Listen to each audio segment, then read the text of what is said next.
Mark, the big news coming out of Odsal this morning is the news that Jason Qareqare has signed a season-long loan deal with the club. How pleased are you in getting this signing over the line? Yeah, delighted. We identified Jason as somebody that we wanted to join us back in pre-season. Actually, we had initial discussions and we couldn't make the deal happen for a number of reasons. And we've revisited that over the last couple of weeks and really happy that we've managed to bring an international winger in of Jason's quality, both as a person and a player. And I think he'll bring a lot of competition to our backline and a lot of outstanding pace and footwork as well. So we're really looking forward to having him with us. Andy Last has just been announced as the new head coach of Castleford. How important was your relationship with Andy for this deal to happen? Yeah, I've known Andy for a while, and we get on very well. And when I spoke to Andy about what his thoughts and feelings were on Jason and what he wanted him to work on, it aligned with what I want my outside backs to do as well. So we speak regularly, myself and Andy, and I'm under no illusions that we have a role to play now within Jason's development while he's with us. We take a lot of guidance from Castleford and what they want that to look like, and we've got to do our bit to aid and help that for as long as he's with us. And it's not just about Jason Qareqare having that utility value, full-back wing. He is going to put competition and pressure on places in your first team squad. He is, yeah. He's an international winger, Mick, and I think I'm right in saying he's played 12 games in Super League and scored 10 tries, something along them lines. So he's a prolific try scorer. He's got outstanding footwork. He's got great pace, and he'll bring with him some Super League know-how and the things that he'll have picked up from a full-time environment with some seasoned pros in the cast ranks. And although he's a young bloke, he'll have some experience for a young bloke as well. So that should rub off on our younger people that can look at Jason and say that's where I want to be in the coming months and years. You've mentioned his footwork and his pace. Is that what really excites you about him? I just think Jason's an exciting rugby league player, isn't he? He gets bums off of seats really. He's electric. If it gets clear, it's put your drinks down and start clapping. 9 times out of 10 is that quick. So he'll bring some excitement and he'll bring something different, a point of difference to us as a team. It is a season-long loan. Does that mean he's available to face Halifax potentially on Saturday night? Yeah, I'll be in the 21-man squad. Yeah, and it is a season-long loan. I know there's some people out there questioning what that means. Any loan, runs for a 2-week period of, you're not allowed to claw anybody back for the first 2 weeks, and then, is here till the end of the season unless Castleford tell us they need him back for an emergency. So, with any loan at any club, after the first 2 weeks, anybody can be called back. So, touch wood, Castleford stay healthy and don't require his services, and he can stay with us for a while. You mentioned irons in the fire. This is one of those irons. What are the other irons looking like, Mark? Are they ready to come out? Yeah, there should be one. There should definitely be another one next week, and then hopefully there may be another one in the next 2 weeks. Is this obviously probably jumping ahead? International week next weekend, so a well-deserved week off for everyone. Are we talking ahead of that trip to Barrow early in May? Yeah, there'll be a new addition to our squad before then. Yeah. On Sunday, Mark, obviously Bradford suffered a narrow defeat to Batley, 21-16. You've had a chance to review that performance. Are your thoughts still the same, that your team, your squad, were at times your own worst enemy? Yeah, absolutely. When you break down the fact that we've outscored them 3 tries to 2, but we was our own worst enemy at times. I've reviewed the penalty count. I would say half of the penalties we conceded were genuine penalties, which are our fault. We can't look at anybody else for that. Some of them I look at and think I can see why they've been given, and then there's a few in there that that are contentious decisions as well. So we know within ourselves that we let ourselves down because we didn't fulfil the game plan, and we didn't execute the game plan to the best of our ability, and we came up with some real let-offs as well for Batley in key times and key areas of the field. Tom Holmes, after the game, in an interview, felt that he was headbutted by James Meadows. Have you had a chance to review that incident? Because ultimately that incident led to the sin being a debt pattern. Yeah, I've reviewed it, yeah, I have, yeah. I think it's pretty clear for anybody else that views it as well, you know. What Tom says was pretty accurate. Are you expecting, when the RFL disciplinary meet, I think it's actually this afternoon where they do the championship, are you expecting them to obviously see that incident that was placed on report and take action against foul play? The sheer nature that it was placed on report means they'll look at it, but it doesn't mean anything to us anymore, you know. We get absolutely nothing from the fact that, you know, James Meadows potentially gets reprimanded for that. It's absolutely immaterial now, it's gone. You know, I would much rather James Meadows play against the opposition they've got coming up, in all honesty, because he's a good player and he makes Batley stronger as well. So yeah, it's you know, that's nothing to do with us. It's happened, it's gone. We can't control it, so we'll move on. Jack Walker was 18th man in that game against Batley. I think he said he was there or thereabouts. Does he feature this weekend against Halifax? I've been in the 21-man squad again, Mick, yeah. Obviously, if Jack Walker is to feature, that means there's potentially a reshuffle in the halves. I know you don't really want to give too much away, Mark, but I'm guessing it's a nice headache to have that you've got a fully fit Jack Walker, Tom Holmes, Jordan Lilly and Dec Patton at your disposal. Yeah, it's a great headache. It's a headache that I was really looking forward to having, you know, right back in January and February when the season started. It's a headache I've been wanting to have for a number of weeks. It's a headache I've got now and it's really welcome, but I'm not going to do Simon Griggs' job for him. So, you know, there's a little bit of joke out there that Jack wears the number 31 and we might have to move the numbers around due to his size through his weights programme in his rehab, but I'll leave that till Saturday. No pressure on you, Matt, to throw all four in, or? Who knows? Obviously it's Challenge Cup weekend and another visit to the Shea on Saturday. It's going to be a very special game. The BBC cameras are there. Hopefully a very healthy crowd, similar to the last meeting 12 days ago on the Monday. Yeah, hopefully, and hopefully the same result, you know, the same outcome. You know, we went there a few weeks ago. The fans was outstanding. I thought the atmosphere created, you know, by our fans was unbelievable.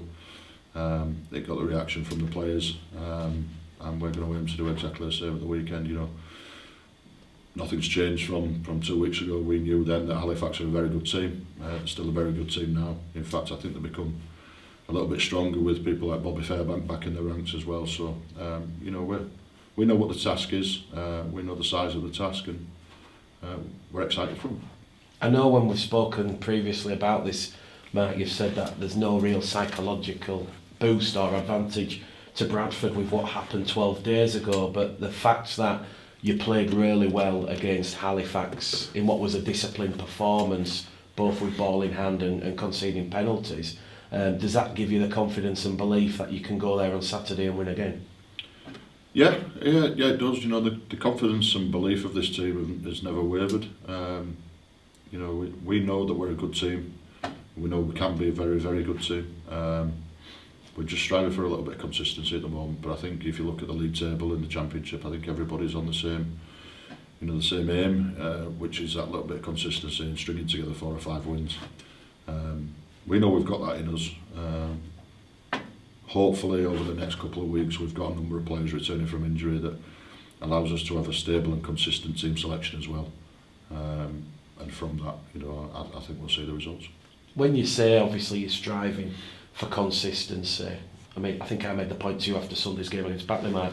It almost feels like it's a little bit of a stuttery sort of false start where you have 2 wins, defeat, 2 wins, defeat, 2 wins, defeat.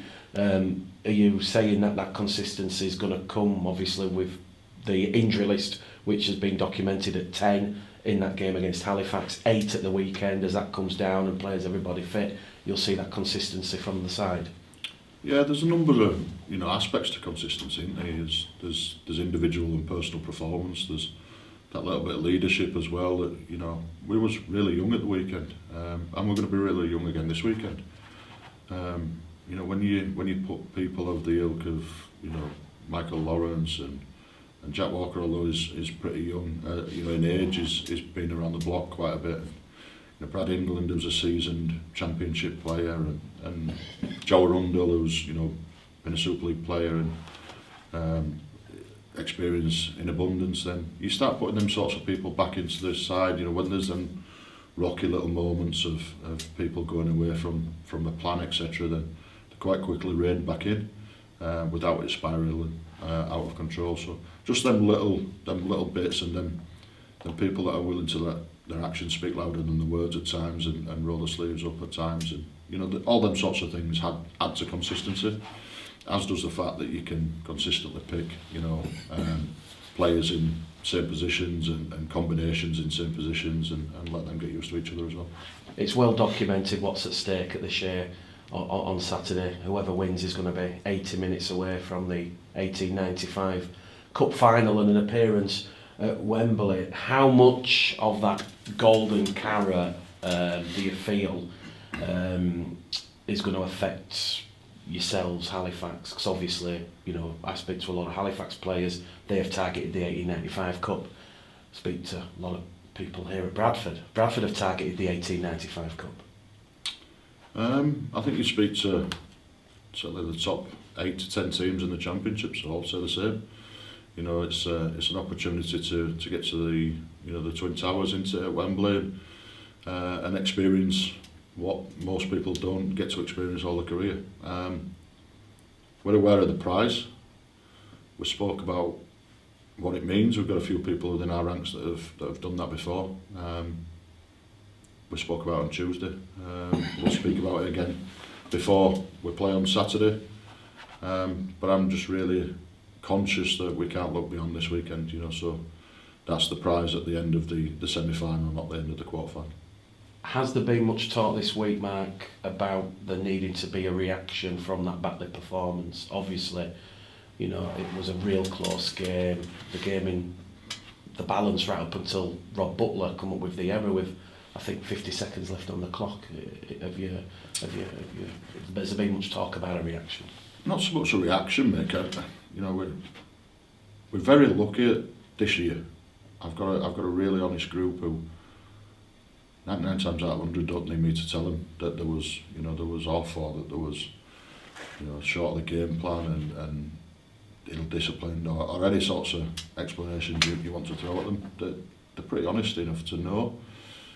We had a chat and we had a look at some pictures and some clips on Tuesday about just the 1% efforts that cause it, you know, that one step leading to a fourth tackle penalty for offside, when their middles are absolutely sucking air in through every hole they've got, and all we needed to do was be really disciplined and make them kick out their own 40 again, and we let them off. They go down our end and put some points on us.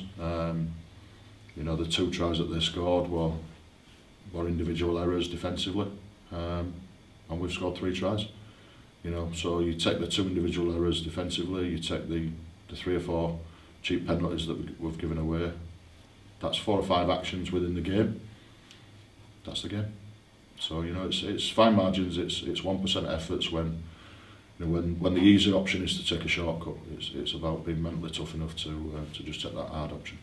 On to the team news, Mark, for this weekend. Obviously, Fenton Rodgers, he's featured previously in the Cup. He's back from suspension. Is he in the squad? Yes, he is, yeah. Chester Butler, obviously, you said he was fit touch and go last week. Is he? Chester's in the 21-man squad, yeah. Qareqare, we've obviously mentioned, he'll be in the squad. He will. Jordan Baldwinson, he misses with his HIA. He does, yeah. Is he likely to be back for Barrow pending no further complications? Yeah, so, you know, it's a 12-day turnaround is the head assessment and the head protocol. So it didn't come in on Tuesday because they've got to have 48 hours complete rest. You know, they're told not to look at phones and you know, not to watch too much telly, etc, etc. So his in tonight is Baldy, and he'll start his graded return to play, barring any, you know, symptoms and things like that. It'll be absolutely fine for Barrow. Rob Butler, Jack Bibby, what's the situation with them? I know you said you were going to speak to Ian Watson about Jack Bibby. Is he okay for Sunday? For Saturday, sorry. No, Jack's not available for Saturday, no. Rob Butler will be in the 21-man squad. And just finally, Mark, obviously Jayden Myers, you give him quite a bit of praise on his debut. I think I said it as well, didn't look out of place. Has he earned the right to potentially feature again this weekend? He's earned the right to be in the 21-man squad, mate. Yeah, through his actions. You know, he earned the right to make his debut through his actions, and he earned the right to play, you know, to be in the 21-man squad again this week through his actions. So, yeah, I was delighted with Jayden at the weekend. I was delighted with Eben Skir as well. I thought Eben Skir, 60 odd minutes in the middle, had a real effort, a real big effort for us. Again, there's a few areas that we want him to improve on and be a little bit better at, but he's still a young man, learning his trade, and you know, he's working really hard at the moment in time. So yeah, really pleased with his 60 odd minutes as well. Yesterday at Huddersfield, it was the vote. Bradford voted, along with 31 other community representative Super League, League One Championship clubs, to pass through the IMG gradings stroke pillars from next year. What are your thoughts on that, Mark? Are you like me a little bit, that you're just glad it's over and done with now, and we can actually focus on, or should I say, clubs can focus on what they need to do to be the best version of themselves? Yeah, I've not really had much to do with it, Mick. It's you know, it's been a board decision, and you know, although my CEO's kept me in the loop about the club's intentions to vote, etc. You know, I've had no opinion on it whatsoever, other than what I've read in the press. My only request now is that we get some clear and concise direction in which way we've got to go. You know, so what are we, where are we, and how do we get, you know, to the next step, which means we're ticking boxes to be where we want to be. So once we get that information, then I've no doubt there'll be a lot of work to do, both, you know, on and off the field. I've no doubt Odsal will need some care and attention. But again, you know, I think it's still a speculation stage, although it's been voted through. I almost want to raise the question, what's been voted through, because we don't actually know yet. I was just going to say, Mark, about like the performance being worth 25%, fan base being worth 25%. Are you aware of how it all works and comes together, or is it a case of you need more information? Well, I'm aware of what was, you know, told to people, but I'm also aware that the first meeting, when they announced them types of things, like you said, 25% for performance, 25%, you know, for crowd, that was a proposal. That wasn't, you know, set in stone. So I think now's the time that, if it has been voted through, that they come out and say that it's crystal clear that, you know, X, Y, and Z gives you, you know, 1, 2, and 3 points, whatever it might be, and a clear and precise way to get from a B or a C to an A or a B. You know, there's got to be a clear direction for every single club that says the way you get to the next, you know, step on the rank is by doing A, B, and C.